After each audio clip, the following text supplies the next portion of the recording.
So you mean to tell me Marjorie Harvey was married to a Memphis kingpin? He gets knocked off and goes to prison. She divorces him and marries his first cousin, also a kingpin.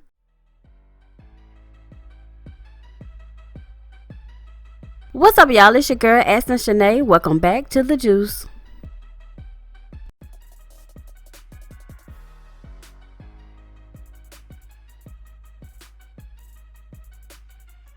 Child, I was on the whole entire internet, minding my business, being nosy, and I'm starting to find out some things about Marjorie Harvey's past. Listen to this. One person says, so you mean to tell me Marjorie Harvey was married to a Memphis kingpin? He gets knocked off and goes to prison. She divorces him and marries his first cousin, also a kingpin. He gets knocked off. She scabs up on Steve Harvey and gets him to marry her. Not a piece of job or education to be heard of.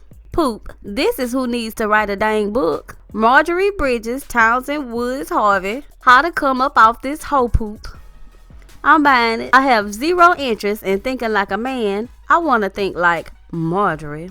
Child, let me clutch my pearls and get them myself.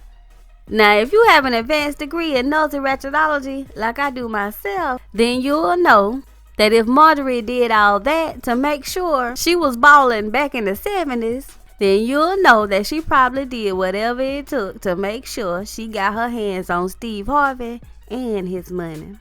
At least that's what Mary Harvey has to say. Take a look. Okay, Mary, so after all that you've been through, all that you've overcome, all that you're still fighting with and dealing with, what do you want right now? It's 2017. What do you want right now? In 2017, I want justice. Okay. That's something I've never had. My voice back. I don't want to be perceived as someone that's cruel and evil and vindictive and bitter, because that's not who I am. I want people to know the entire story, not just bits and pieces that were bought and paid for. A little window. I'm going to show them this little window because that's what's been paid for. I want what I worked 16 years to have. You know, that's my retirement. You know, that's benefits from our company that I deserved, I earned, I worked for. I didn't jump on the back of Steve's life when the cart started rolling. I was there, help pushing that cart. And sometimes when the wheels came off that cart, I put the wheels back on the cart.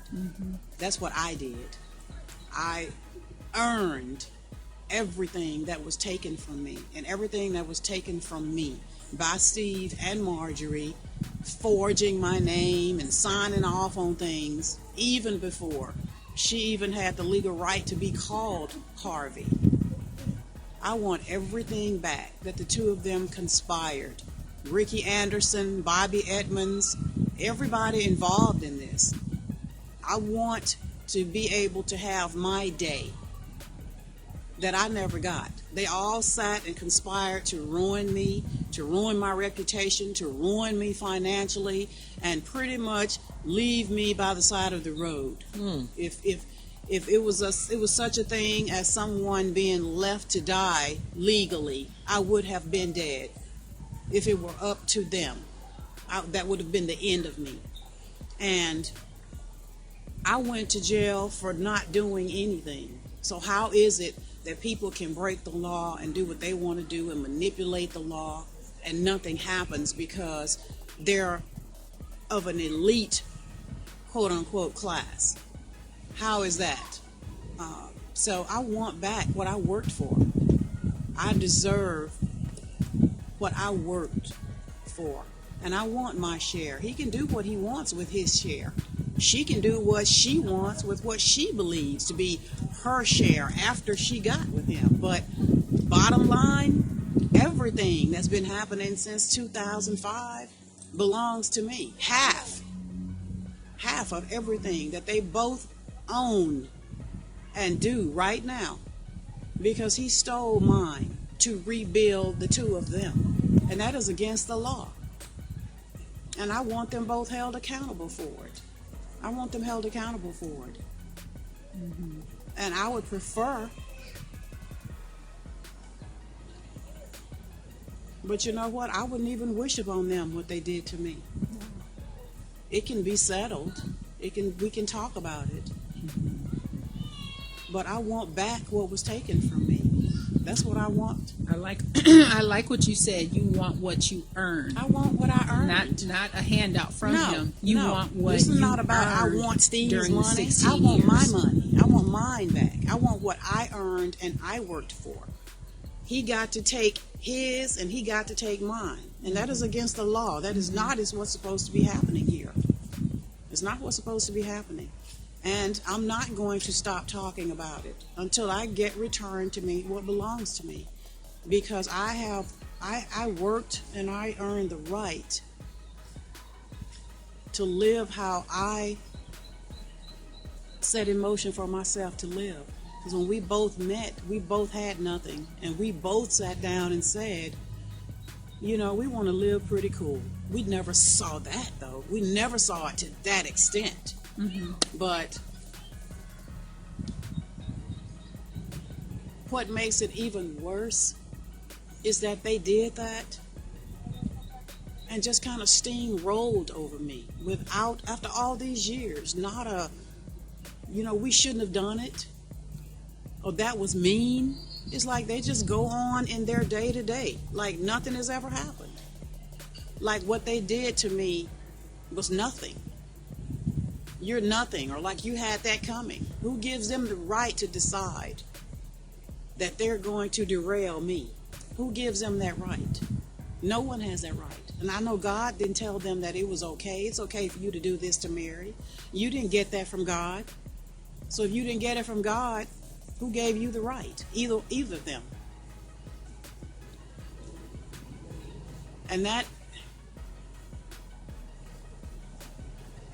And until that is dealt with,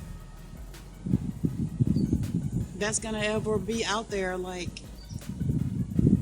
something that's in my head and in my sleep and in my dreams when I'm walking around all day long. How do you shake it off when people deliberately do something like that? I can't fathom that because I couldn't do it. I could not continue to get up and go to bed and go to work, and you're just out shopping and vacationing when you've ruined somebody. Who does that? And to call yourself a Christian, who does that? I don't know. I literally could not sleep at night. There's no way. And you're sitting there looking at my son's face. And you watch him come and going on dates and going to school and whatever, knowing what you did to his mother, the two of them. But you love him. And you're Christians. I don't see how. I don't see how that's possible. Do you think there's ever going to be a point that you and Winton are going to be able to sit down again and you really discuss everything with him? Or do you have an indication that he may know what's really going on? He just won't say nothing because of his father. The hardest part about all of this has been Winton. Part of me not wanting to say anything, to not bring any more drama to him, but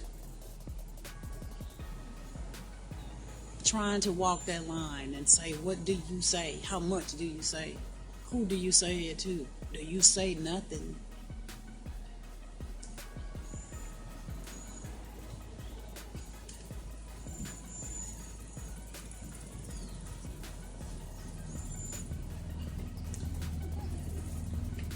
That seemed like a touchy. Every time we mention Winton, that's really touchy. Because that's the tragedy in all of it. This was so not necessary for him to be in this like this.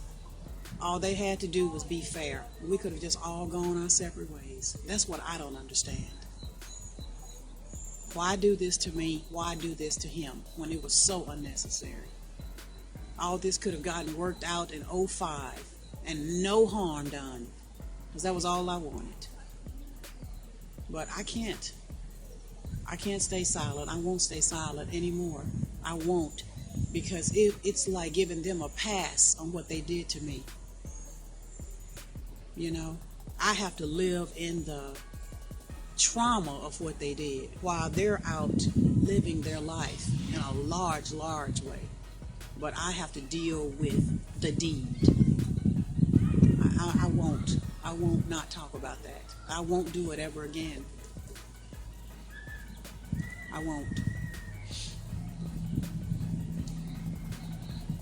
Because I can't survive like that. It's like being buried alive. I felt like I had been buried alive, and I won't feel like that again. I can't. And I just pray that me and my son's relationship survives all of this. I really do. That's my prayer. Because I'm pretty sure that there are things that were not being made clear to my son either. I'm almost sure. Things were said that were totally not true. And it would have been easier for all of us to sit down and have this conversation, but they don't want to do that. So here we are. So they're afraid that the actual truth will come out. Absolutely. And he feel like Winty, they'll probably turn Winton against him if Winty know the whole truth. Right. But you know what? If that ever happens, that's not me turning him. That's Steve's deeds. Whatever gets revealed, that's something that he did. And it's not about what I revealed. It's about what you did. And it's sad because I would have just said, you know what? It's all right. We all make mistakes. But I was never given that chance to say, it's okay. You cannot go and crap on someone else's life and then you just keep going. At least give them a chance to forgive you. At least give them that chance. But I was never given that chance. It's like, yeah, we're going to do you. You can't do nothing about it. You know, who cares? No, not anymore. Not anymore. And it was actually days when I would pray that the two of them would wake up and say, you know what, let's call her. Let's call her. Let's have this conversation. But it never happened. And I'm done being nice about it. And they have your current contact information. So if they were to want to reach you, they could. They have a way to reach out to you. That's up to them even now. It's up to them even now. But like I said, I'm willing to sit down. Because my truth is my truth. I don't care who knows it or who hears it. So who really has something to hide here? I'm here. I'm approachable. Anytime. I always have been. But like I said, for so many years I was really trying to gauge how this is going to affect me and my relationship with my son. And for years and years and years, I didn't say anything. But it's at that point, I can no longer do that. Right. I can't do it. Because in that, it gives everybody the pass. It gives Bobby Edmonds a pass. It gives Ricky Anderson a pass. It gives Ricky Smiley a pass for lying. It gives Jocelyn Passarelli a pass for lying. It gives the judges a pass for being starstruck and not listening to the whole story. It gives the McKinney courthouse a pass. It gives the police a pass. I can't give everybody a pass. I won't do it. Because my life is just as important as their lives, with their children and their husbands and their wives and their functions and their careers and their pensions or whatever else they've gone on to enjoy. Right. And I'm not going to give them a pass anymore. Now, if someone wants to come and talk to me, they can come and talk to me. But I won't be disrespected anymore. I won't. So, Mary, I'm getting a lot of different things that I'm thinking of here, but for someone to do all these hateful things and try to stop you from speaking, what is there something that if you were to tell the public about him that would just blow him up, ruin him completely? Is there something like that you know? Is that why he has this vendetta against you? Is that why, you know? It maybe that is why, but although that is true, I would never do that. Okay. Because that's not my job and it's not my place. Whatever God has in store for any of us is God's business, and it's not my business or anybody else's to destroy somebody else. You can destroy yourself based on what you do, but it's not my job. I'm not here to destroy anybody. So do you think Steve has a fear that you will release something? Do you think that's why he's done all this to you? He thinks you may? I don't know. I can't, I don't know what other people think. I really don't know what he's thinking. Whatever it is, it's not good because it reflects in his behavior toward me. I really don't understand. After 12 years, I don't understand why it has to be a either or situation. I really don't. Even with all that has been done to me, you know, going to jail twice illegally, being shut down, locked down. Since like you bring that. up the jail situation, explain that to me, because I've read that you voluntarily went in, Yes. and it was a community visit, I think Yes. is what the representative from the courthouse Right. called it. It was not. not. Yes, someone had called me to say that. I think this was in 2011 when the first videos appeared, and someone had said, "Well, there's a warrant out for your arrest." And me, I like meeting mine head on. You know, I didn't want to be out grocery shopping and somebody pull me over and I'm being handcuffed behind my car. So I actually went down to the McKinney courthouse and I said, I understand there's a warrant out, because I could not imagine what in the world would a warrant be, you know, issued for what? It's like, what? So I actually went down there and the lady said, well, I don't think so, but just wait right here. So I waited there for about 15 minutes. And then I look up, and here comes 5 policemen. 5, you know. You would think that I was in there to, you know, blow the place up or whatever. 5 police officers coming toward me. You know, ma'am, you're going to have to come with us. And I'm like, you know, you don't know whether to laugh or scream or what. It's like, for what? But after I got back there, I found out the warrant was for non-payment of child support, which was illegal because I was never ordered to pay child support. So how can you put a fake warrant out? Don't you need a judge to do that? I don't know. I'm asking. I don't know. How is it that you can arrest somebody for doing something that I was never ordered to pay? Now, the person that was ordered to pay the child support never paid. So it's like, okay, we got a reverse going here. You were ordered to pay it and you didn't pay it, but you didn't go to jail. But I was never ordered to pay it and I'm in jail. But I think that whole thing was, that's when the gag order lawsuit appeared. I think that was just a ruse to get me in jail so that document could be put together. And it was brought to me. I'm sitting there waiting to get bailed out. And while I'm sitting there, the constable walks up to me and hands me the gag order lawsuit. So it's like, you really went through all of that to have me arrested on a false charge just so that you can walk in here and have your lawyer 30 pages. I'm sitting there already tripping because I'm like, why am I in jail? Here comes 30 pages of a lawsuit, a gag order. It's like, why? So that's a lot to move on from, because after that, it's like, how do I, whenever I see a police car now, or a police officer, or a judge, or whatever, there's anxiety, there's panic, because I feel like I felt back in that day that I was totally disrespected, totally violated my rights, just my rights as a mother, as a human being, as an American. All of those things were violated that day because somebody had the power to do it. So how long did you stay in jail? The first time I was there for the weekend. Then the second time I was there for 30 days. 30 days? 30. Why 30 days? Because that's what Steve wanted.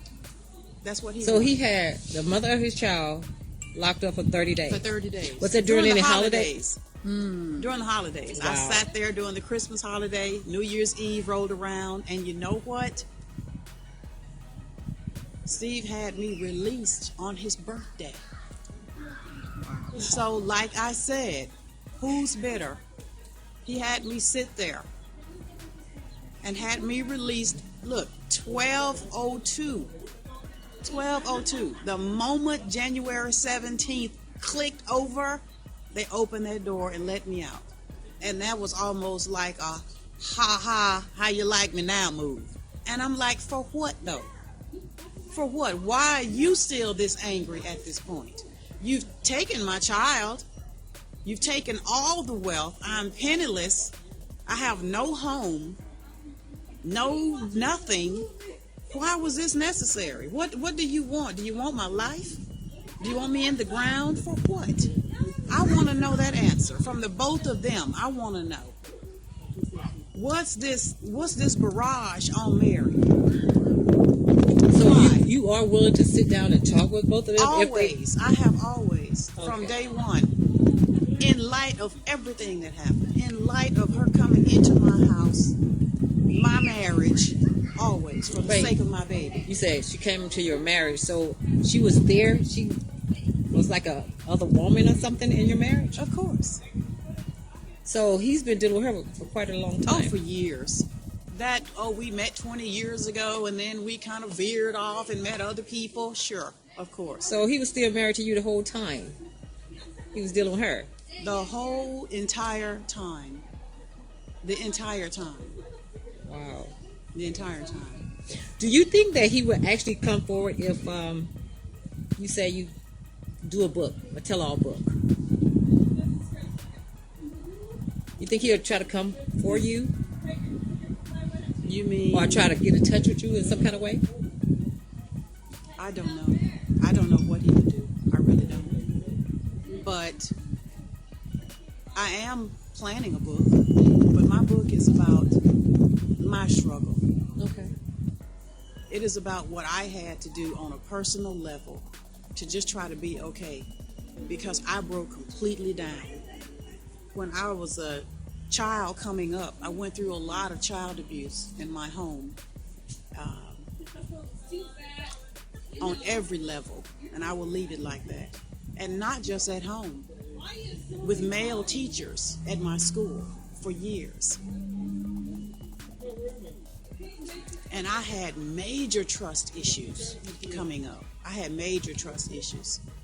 Because when you can't trust your parents, it doesn't prepare you to go out in life and embrace the world full of confidence in yourself or whatever. You're shy. And people that are predators, they see that. Right. And they prey on you because of it.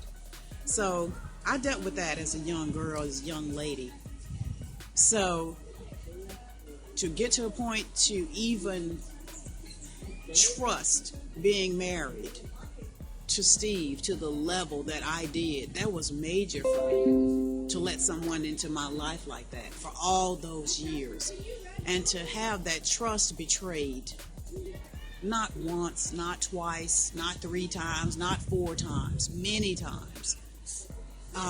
It does something to you. So I had to do a lot of personal collateral damage all these years to just get back to myself. And I will never ever be the same. But I'm better. I'm better. So he's been unfaithful for the whole marriage, basically? Pretty much. Wow. So how are you dealing with everything now? I mean, how are you now? I have my moments. I have my triggers.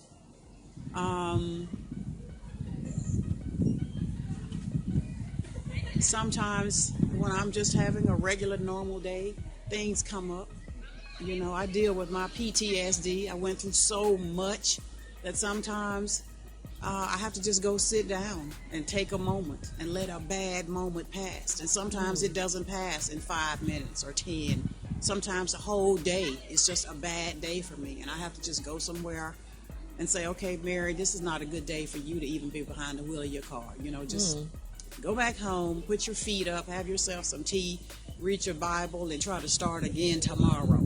Sometimes I have days like that. But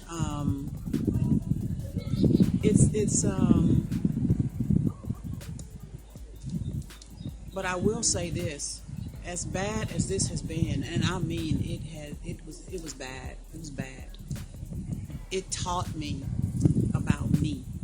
Up until this moment, I really didn't know about me. And I'm going to try to clarify that. When I was a little girl, so many things happened. And as a child, your mind protects you from things, you know. And then when real life starts to happen, those things start to spill over. And you don't react sometimes in a realistic way. A lot of times you react in emotional ways on a lot of topics. But at this stage in my life, as painful as everything has been to me, I know myself better now than I ever knew myself in my life. I never knew myself. Even when I was at the top of my game, even in our marriage, when I thought I was being a good me, I still did not know who I was. You know, I was being partly what he wanted, partly of what I thought I needed to be. But now, today, dealing with everything that happened to me as a child, then colliding with what happened in the marriage, I learned so much about what makes me tick, what I want, what I don't want, what I definitely don't need, you know. It grew me up in a horrible, horrible way, but it did grow me up real fast, big time, because I was very naive about a lot of things for a lot of years. My parents kept us isolated because there was so much going on in our house, you know. That's what happens when you're in a dysfunctional household. Parents kind of isolate you from people because they don't know what might get out or what might get said. In a way, that was a good thing, but in a way, it was a bad thing because it didn't teach me about life and life experiences. Unfortunately, I learned in that marriage a whole lot of things I never knew. And I was so naive and I was so trusting about so many things. But now, at this stage in my life, I know so well about what I want, what I don't want, the type of girlfriends that I should have or not have, type of business associates, you know, the type of friends, the type of boyfriends, the type of guy that you marry, the type that you don't marry, you know. So I'm very well educated now about me, and I can say that more than any, right now, more than at any time in my life, you know. You seem pretty strong for the things that you have been through. You know, like you're pretty strong. I hear that a lot. Sometimes when I was going through it, I didn't feel strong at all. But I guess I had to be, because it's a lot, and it's so much more people don't know. It's so much more. Just the little stuff people see on YouTube, oh, that's nothing. That is so nothing compared to how really harsh it's been. God told my dad. Now, y'all know I manage my business, but I just want to say this. Y'all know there has to be a reason why I have limited commentary on these videos, right? I don't want to say it, but something is just not sitting right with me. And I'm just going to leave it at that. So y'all already know what I want y'all to do. Go down in them comments and let me know what y'all think. Moving on. Well, I'm definitely going to need you guys' opinions in this situation, because y'all know I don't get in other people's business like that. Well, we're about to be out of here, but before we go, we want you guys to leave us a like. And remember to subscribe to our channel for the juiciest gossip commentary around.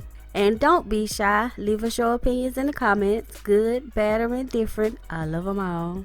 And with that being said, you guys, we are out of here.